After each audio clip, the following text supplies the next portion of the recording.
স্বাগত জানিয়ে শুরু করছি আমাদের নেক্সট বইটি মাত্র কার্যক্রম।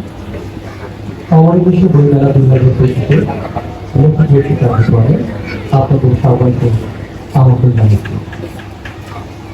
স্মরণ করছি বাংলা ভাষা আন্দোলনের ছাত্র শহীদ সহ জোড়াই গণঅভ্যুত্থানের ছাত্র শহীদ। এই মুহূর্তে আমি আপনাদের সাথে আছি, আমি মনিরুজ্জামান রোহান।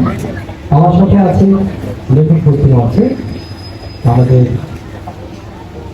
রাসেল রায়হান, কবি ও কথা সাহিত্যিক রাসেল রায়হান। তার জন্য একটি জোরে সোরে করতালি আশা করি।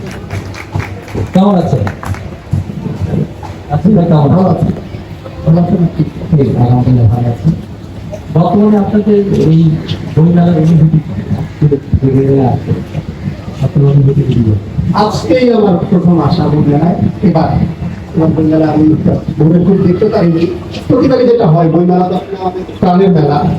আমি আগেও বলেছিলাম যে আমি এখন পর্যন্ত এটা খুব দরকার কিছু না, কিন্তু আমি এখন পর্যন্ত ধরেন ঢাকায় আসছি 17 বছর, বাণিজ্য মেলায় যাইনি কখনো, কিন্তু কোনো বইমেলা আমার মিস হয়নি। ফলে আসলে ওই টানটা তো থাকে, আর এখন পর্যন্ত গোছানো মনে হচ্ছে। বাকিটা দেখার পরে আরো ভালো হবে। ধন্যবাদ। তো আপনার লেখালেখি বিষয়ে আসি। আপনি কবিতা লিখতে বেশি পছন্দ করেন, এর পাশাপাশি আপনার কথা সাহিত্য আছে। তো এই পর্যন্ত আপনার কবিতা গ্রন্থ এবং কথা সাহিত্যের গ্রন্থ কতগুলো আছে? কথা সাহিত্য 5টা বোধ হয়, কবিতার বইও 5টা। মানে কবিতাই বেশি ভালোবাসি বলার জায়গাটা নাই। তবে আমার প্রথম 3টা বা 4টা কবিতার বই বের হওয়ার পরেই টানা কথা সাহিত্য আসা শুরু করে। আমার শুরু হয়েছিল হলো গিয়ে আমাদের ছোট কাজী আনোয়ার হোসেনের হাত হয়ে। তখন তো আমরা এলাকায় থাকি বাগেরহাটে, এত সহজ ব্যবস্থা ছিল না, আমরা ডাকে লেখা পাঠাতাম।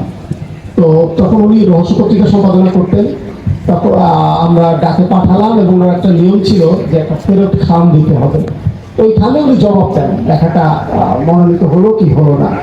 তো আমি অনেকদিন পরে হুট করে একদিন দেখি যে একটা চিঠি আসছে, আমাকে বলতেছে তো আমাদের আসলে